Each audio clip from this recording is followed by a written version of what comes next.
Hello friends, मैं हूं गरिमा और मेरे यूट्यूब चैनल का नाम है साइलेंट टैलेंट। लास्ट वीडियो में हमने पढ़ा था चैप्टर वाटर के बारे में। हमने पढ़ा था उसके इंट्रो के बारे में।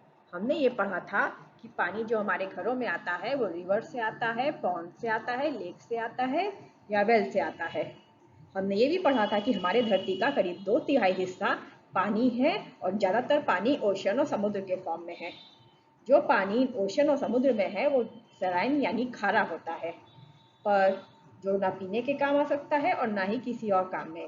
फिर भी ओशन का बहुत क्रूशियल रोल होता है पानी सप्लाई करने में जो हम यूज़ करते हैं। पर जो पानी हम यूज़ करते हैं वो खारा नहीं होता। हमें से बहुत लोग ओशन से दूर रहते हैं, फिर भी पानी की सप्लाई हमारे यहाँ होती है, वो ओशन पर डिपेंडेंट है। आखिर ये पानी ओशन से फिर हमारे रिवर, पॉन्ड एक्सेट्रा सब तक पहुँचता कैसे है? आखिर ये पानी खारा क्यों नहीं होता? ये होता है through water cycle. Water cycle पढ़ने से पहले हम पढ़ेंगे डिसअपियरिंग ट्रिक ऑफ वाटर, यानी कि पानी गायब होने की टेक्निक। आपने से हम लोग क्या आपने नोटिस किया है कि जो पानी जमीन पर गिर जाता है वो थोड़ी देर में सूख जाता है? ऐसा लगता है कि पानी गायब हो गया है। ऐसे ही पानी गायब हो जाता है गीले कपड़ों से जब वो सुखाए जाते हैं। जैसा कि आप इस डायग्राम में देख सकते हैं कि जो गीले कपड़े छत पे सुखाए जाते हैं वो धीरे धीरे उसमें से पानी गायब हो रहा है। और ये पानी जो है वो गीली सड़कों से, छत से भी गायब हो जाता है बारिश के बाद। ये पानी आखिर जाता कहाँ है? देखते हैं। जब आप एक गिलास में पानी जिसमें नमक डिजॉल्व होता है उसे गर्म करते हैं तो क्या होता है? पानी इवेपोरेट होता है और नमक रह जाता है। यानी गर्म करने पर पानी भाप बन जाता है और उड़ जाता है और सॉल्ट पीछे रह जाता है। और ये भाप हवा के ही एक पार्ट बन जाता है और जनरली हम उसे देख नहीं पाते। सो हीटिंग बहुत ही ज़रूरी है वाटर को वेपर में बदलने के लिए। लेकिन हमने ये भी देखा है कि पानी भाप बन के उड़ जाता है खेतों से भी, सड़कों से भी, छतों से भी और भी जगहों से। नमक पानी पाने के लिए जब समुद्र में से नमक चाहिए होता है तो समुद्र का पानी गड्ढों में छोड़ दिया जाता है ताकि पानी भाप बन के उड़ जाए और नमक पीछे रह जाए। आखिर इस पानी को हीट मिलती कहाँ है जिससे वो भाप बन जाता है? चलिए देखते हैं अपनी अगली स्लाइड में। एक एक्टिविटी करते हैं। इसमें आप क्या कीजिए, दो एक जैसी प्लेट्स लीजिए, फिर उनमें से एक प्लेट को सनलाइट में रखिए और एक को शेड में रखिए। और अब क्या कीजिए, दोनों प्लेट्स में इक्वल अमाउंट ऑफ वाटर डाल दीजिए। और ये ध्यान रखिए कि पानी उस प्लेट से बाहर न गिरे, प्लेट में ही रहे। अब क्या कीजिए, दोनों प्लेट्स को हर 15-15 मिनट पर देखते रहिए। हम ये देखते हैं कि जो प्लेट धूप में रखी थी उसका पानी गायब हो गया है। जैसा कि आप इस डायग्राम में देख सकते हैं कि जो प्लेट धूप में रखी है उसका पानी गायब हो रहा है। ऐसा क्यों? ऐसा इसलिए क्योंकि दिन में सनलाइट जाती है वाटर पर, जो कि ओशंस में है या रिवर्स में है या लेक्स पे है या पॉन्ड्स में है और जहाँ कहीं भी है। मैदानों में भी आती है सनलाइट, जिसकी वजह से पानी कंटिन्यूसली वेपर्स में बदलता रहता है। पर नमक जो पानी में डिजॉल्व था वो नीचे ही रह जाता है। अभी जो हमने एक्टिविटी की उसमें हमने देखा कि जो प्लेट यहाँ शेड में रखी है उसका भी पानी कम हो रहा है, लेकिन उसमें कंपेरेटिवली समय ज़्यादा लग रहा है। ऐसा क्यों है? दिन के समय हमारे सराउंडिंग्स की जो एयर है वो हीट अप हो जाती है। यही गर्म हवा गर्मी प्रोवाइड करती है, जिसके कारण जो प्लेट शेड में रखी थी उसका पानी इवेपोरेट हो गया और वेपर बन गया। सो इवेपोरेशन होता है सारे पानी की सतह से जो कि ओपन है, जिसके कारण वाटर वेपर कंटिन्यूसली एयर में ऐड होता जाता है। पर इवेपोरेशन एक बहुत ही स्लो प्रोसेस है, इसलिए जब भी हम बाल्टी में पानी पूरा ऊपर तक भर कर रखते हैं तो हम पानी उसमें से ग्रेजुअली कम होता हुआ नोटिस ही नहीं कर पाते। सनलाइट में इवेपोरेशन जल्दी होता है और जब पानी बर्नर पे गर्म करते हैं तो इवन और भी जल्दी होता है इवेपोरेशन। क्या और भी कोई तरीका है जिससे वाटर वेपर एयर में ट्रांसफर हो सके? इसके बारे में हम पढ़ेंगे अपने नेक्स्ट स्लाइड में।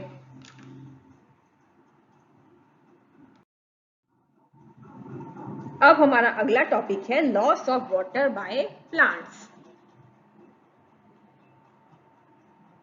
हमने अपने लास्ट टाइम में पूछा था कि क्या और भी कोई तरीका है जिससे वाटर वेपर एयर में ट्रांसफर हो सके? हाँ, बिल्कुल है। यही हम पढ़ेंगे इस टॉपिक में। फ्रेंड्स, क्या आप ये जानते हैं कि वाटर बहुत ही ज़रूरी होता है प्लांट्स के लिए ताकि वो ग्रो कर सके? इस पानी का एक हिस्सा यूज़ होता है प्लांट्स के द्वारा, जिससे वो अपना फूड प्रिपेयर कर सके।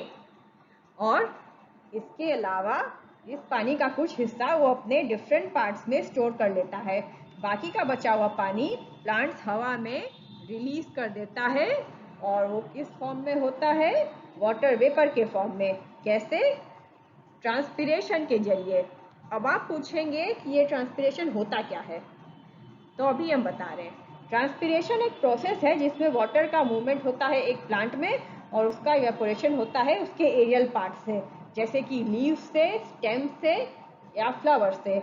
यानी कि जितने पानी की उसको ज़रूरत होती है उन्हें वो यूज़ करता है, और बाकी का पानी वाटर वेपर के फॉर्म में एयर में रिलीज कर देता है। इसी को ट्रांसपिरेशन कहते हैं।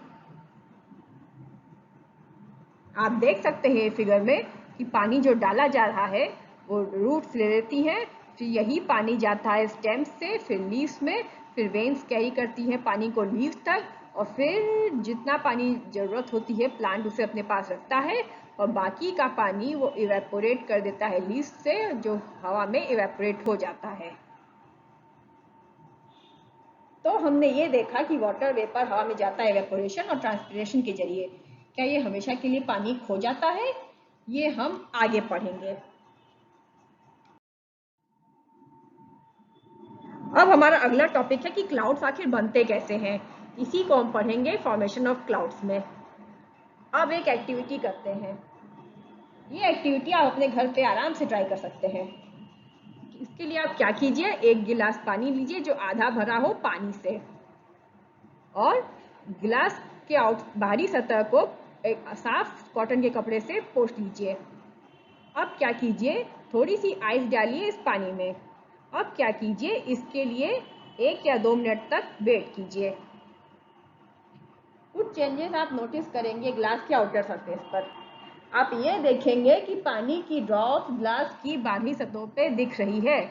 जैसा कि आप इस फिगर में देख सकते हैं कि ठंडे पानी की ग्लास है और वाटर ड्रॉपलेट्स बाहरी सतह पे दिख रही हैं। आखिर ये water drops outer surface of glass पे आती कहाँ से हैं? ये अभी देखेंगे। जो ग्लास का ठंडा सरफेस होता है जिसमें आइस वाटर होता है, वो आसपास की एयर को ठंडा कर देता है, और वाटर वेपर जो एयर में है वो कंडेंस हो जाता है, और वही सरफेस ऑफ ग्लास पर हमें दिखता है। अब हम देखते हैं हमारा नेक्स्ट टॉपिक। फ्रेंड्स, क्या आपने नोटिस किया है कि विंटर की सुबह ग्रास पर पानी की बूंदें होती हैं, या फिर जो पत्तियां होती हैं उन पे भी पानी की बूंदें होती हैं, लेकिन ये होता है विंटर मॉर्निंग में। तो ऐसा क्यों हो रहा है? क्या आपने कभी सोचा है?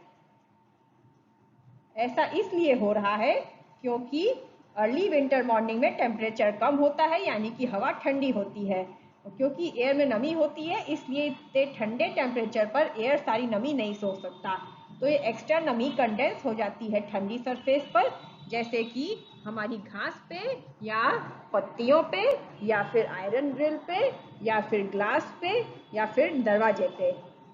तो यही ड्यू ड्रॉप्स बन जाती हैं, यानी कि ओस की बूंदें। इसलिए हमें ये बूंदें दिखती हैं, तो ये भी एक तरह का कंडेंसेशन ही है।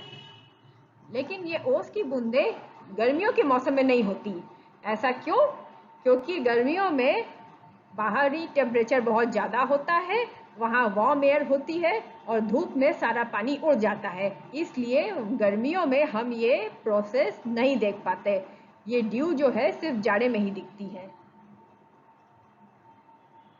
तो ये था हमारा आज का शो। अब अगले टॉपिक्स पढ़ेंगे हम अपने नेक्स्ट वीडियो में। तब तक के लिए नमस्कार। और हाँ, मेरे चैनल को पसंद आया तो उसे लाइक कीजिए, शेयर कीजिए, सब्सक्राइब कीजिए, और हमें से आपको जो भी डाउट्स पूछने हो उसे आप मेरी email ID garima2010@gmail.com पे पूछ सकते हैं। Thank you.